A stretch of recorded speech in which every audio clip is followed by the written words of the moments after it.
The diner had no name. It didn't need one. People who passed through this stretch of Route 22 called it different things. The last stop, the mile marker, the graveyard grill. But for those who worked within its cracked walls and flickering neon haze, it was simply the diner. It sat like a fossil lodged between the cracked asphalt and the rustling dead trees that lined the road, 137 miles from the nearest town in either direction. No cell service, no GPS. If you found the diner, it was because it wanted you to. Chapter 1. A New Hire. Caleb Mercer was 28 and out of options. His life had been a patchwork of dead-end jobs, broken leases, and estranged family members. When his car gave out in the middle of nowhere with a busted radiator and a half-charged phone, he stumbled down the highway in the dark, following the distant buzz of neon until he found the diner. Inside, the air was warm, stale with grease and coffee. Behind the counter stood a tall, wiry man in a threadbare apron, watching Caleb with eyes too sharp and too still.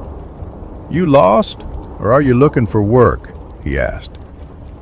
Caleb, unsure why he said it, replied, "I'm looking for work." The man introduced himself as Marvin. He didn't ask for a resume. He didn't ask for references. He just handed Caleb a small notebook, bound in cracked leather and thick with dog-eared pages. "Read this. Memorize the rules. If you can't follow them, you won't make it through your first night." Chapter 2. The Rules. The rule book had no title, only a handwritten note on the inside cover. To endure this place is to become part of it. Break the rules, and you break yourself. The rules were strange, specific, terrifying. Never look directly into the eyes of the man who orders the liver sandwich. If a customer arrives wearing a veil, serve them exactly what they ask for, nothing more, nothing less. From 3:33 a.m. to 3:47 a.m., do not speak to anyone, no matter who they appear to be. If a second jukebox song plays without being selected, unplug the machine and go outside for 5 minutes. There is a booth in the corner that no one sits in. If someone does, turn off all the lights until they leave. Do not go into the freezer alone. Caleb laughed at first, but Marvin didn't. Neither did Rosie, the only other employee, a heavy-set woman in her 60s with a cigarette voice and eyes like hollowed-out bullet casings. "You'll learn," she said. "Just hope you live long enough to finish the book." Chapter 3. The First Night. Caleb's first shift began at sundown. The diner always operated from dusk to dawn, no daylight hours. It was a quiet night, save for the occasional hum of the overhead lights and the scratching of something in the walls. At 11:17 p.m., the first unusual customer arrived. He was tall, wearing a gray trench coat and round sunglasses, though it was pitch dark outside. He ordered the liver sandwich. Caleb remembered Rule 1. He kept his eyes down as he took the order, using only peripheral vision. The man's voice was low and wet, like something gurgling through a clogged drain.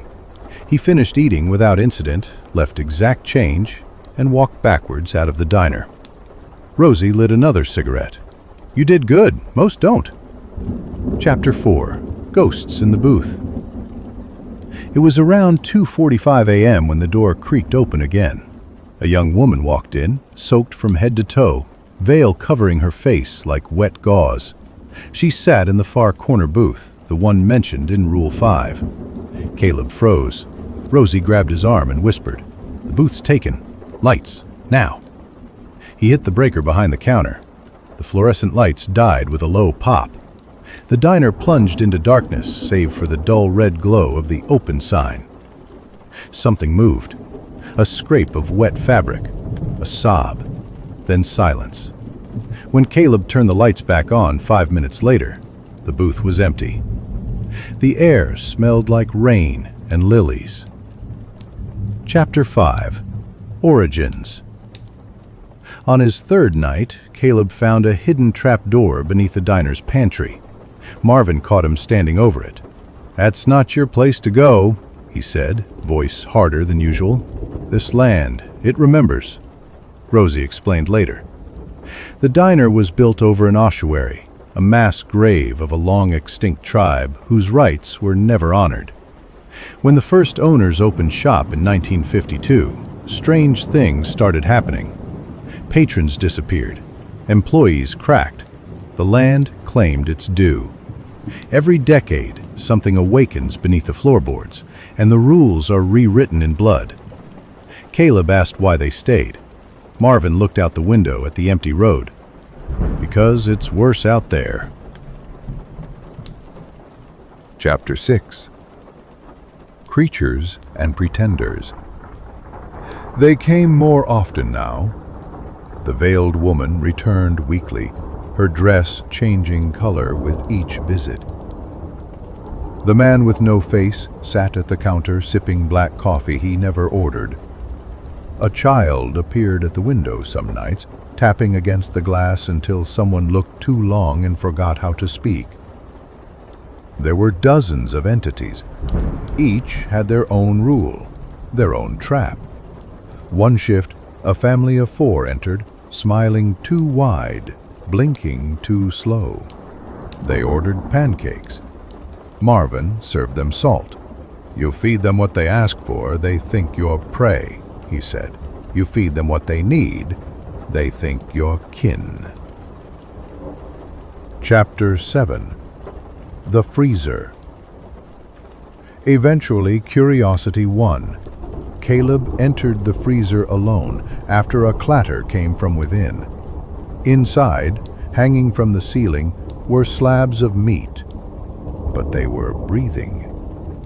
One slab whispered, "Don't become like us." Another whispered his name. When he ran out, his breath fogged the mirror above the sink in the kitchen.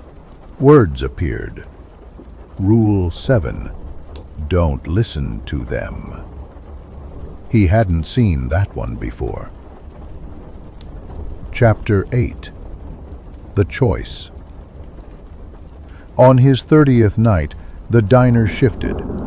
It groaned like a creature stretching after a long sleep. The walls bled. The jukebox played a song no one picked. Caleb stepped outside. The night was alive, throbbing, breathing. The stars had vanished. Something massive moved beyond the tree line. Marvin appeared beside him. "It wants a new watcher." "What does that mean?"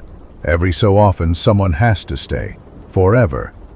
Someone to learn all the rules, someone to keep the balance. If not, the diner spreads. The road will no longer be safe." Rosie was already gone. She'd disappeared into the woods a week ago. Her cigarette sat smoldering in the ashtray like an unmarked grave. Chapter 9. The Watcher. Caleb didn't remember saying yes, but when the sun rose, he didn't leave. The diner had already written his name into its rule book. Now, each new hire is greeted by a man with dark eyes and a tired smile. He offers them a job. He gives them a book of rules. And late at night, when the neon flickers and the jukebox groans, he stands at the window and watches the road, waiting for the next one.